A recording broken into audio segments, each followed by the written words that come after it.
Hey YouTube, Ted Naiman here, coming at you with another video. And today I just wanted to say a couple things about processed food. Now, for a long time, I've been a really big fan of the paleo diet. I like to look at diet through an ancestral lens. I like to look at diet through an evolutionary lens. I like to look at the sort of foods that humans are adapted to eat.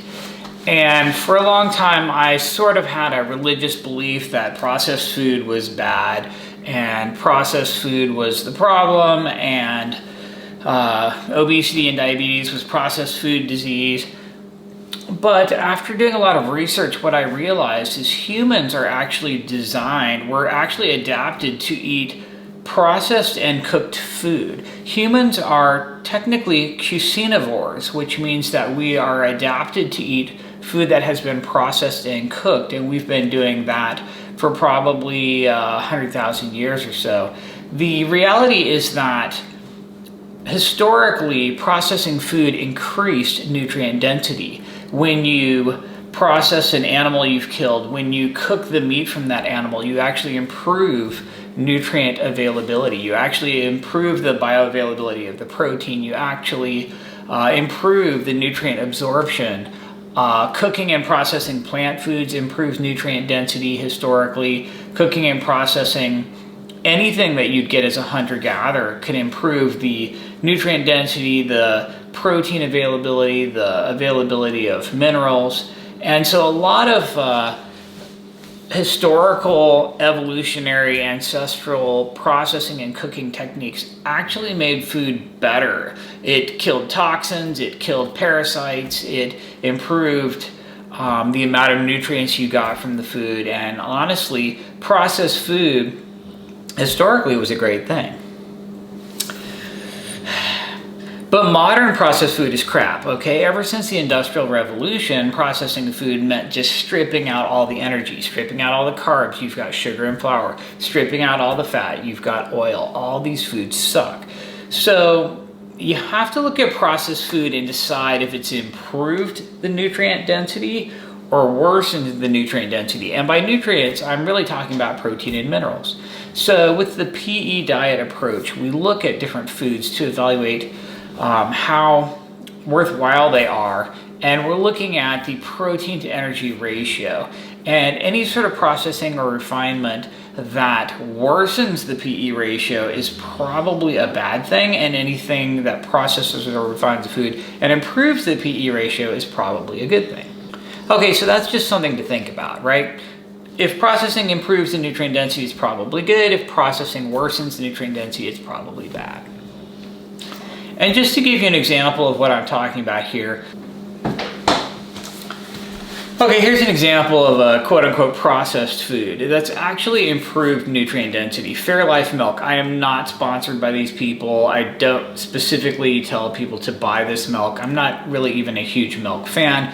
But this milk is ultra filtered, and what they've done is removed most of the lactose or milk sugar, and they've actually removed some of the energy from this, the milk fat and the lactose or milk sugar, and what you're left with is a much higher protein percentage, and you've got all the micronutrients, the calcium and the protein, with less of the energy.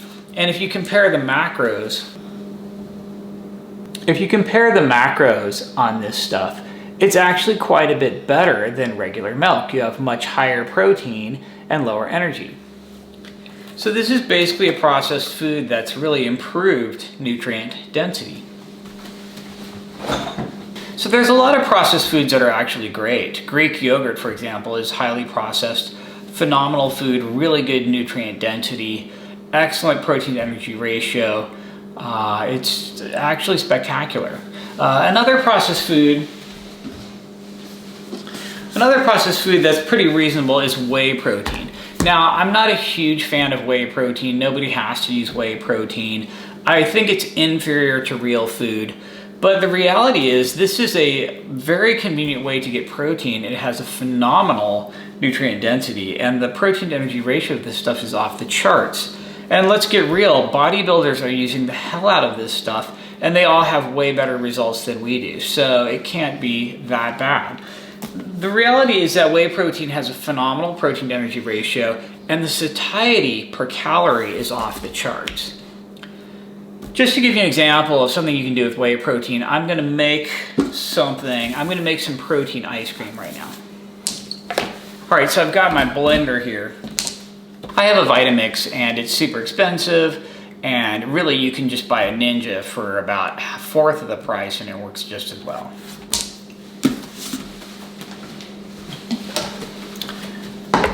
I'm gonna pour in about 3/4 of a cup or maybe a cup of some sort of liquid. I've got super low calorie, you know, low fat, low carb almond milk here. You could use that Fairlife milk. You could use water. You could use just anything that's, you know, low carb, low fat. This stuff is basically just white water, but it tastes a little bit better than water, so that's why I use it. Now, I didn't really measure how much I poured in there. I just roughly guessed at about 3/4 of a cup or maybe a cup. Then I'm gonna put in a serving of this whey protein, and I have Cellucor brand, and I'm not sponsored by them. I don't really care what brand you use, but I like this brand because it tastes great, has a super high protein, very low carb and low fat, and the macros are really quite good.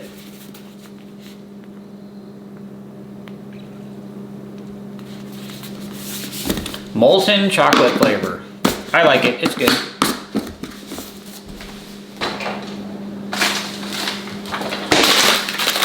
Okay, now I grabbed some frozen strawberries out of the freezer, and I'm just gonna dump in like 10 of them, 10 frozen strawberries. The net carbs in 10 frozen strawberries is extremely negligible. So yeah, roughly 10. It's not really a recipe, I just dump them in. Okay, lid on blender, that's important.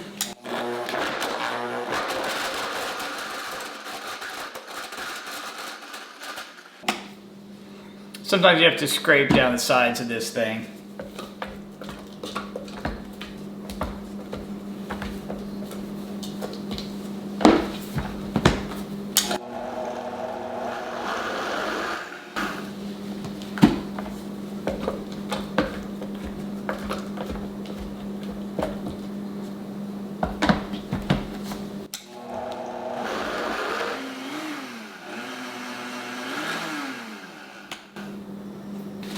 Okay, and here's what you're left with.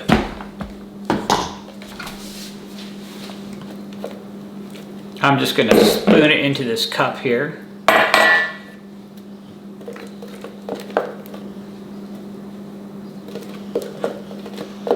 Protein ice cream. Stuff is so good. All right, so here's the final product.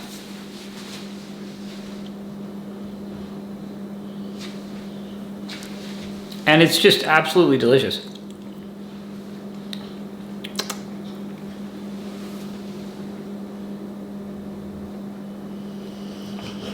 It's like this thick, delicious, fantastic ice cream, super chocolatey, some strawberries in there. Really good. Yeah, it's actually amazing.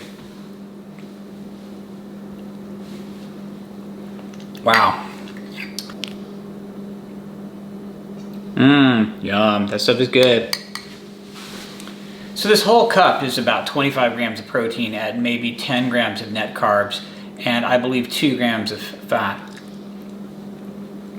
Super phenomenal. A really great thing to eat in the evening at the end of the day. If you've already had real food, but you're still kind of hungry, you know, we've all been in our pantry at like 9 o'clock at night, and you're still hungry for something. This is really, really refreshing. It's really filling. The satiety per calorie of this stuff is off the charts because it's so high in protein and so low in carbs and fats. Okay, cool. Wow. Super good. Okay. I'm gonna eat this whole thing, but it's gonna take me a while. All right, so while I'm eating this, go check out the book that I wrote with William Shufelt, The PE Diet. It's available at thepediet.com. You can download the digital version, and we now have a hardback printed version available as well. So check it out, and I will see you guys in the next video.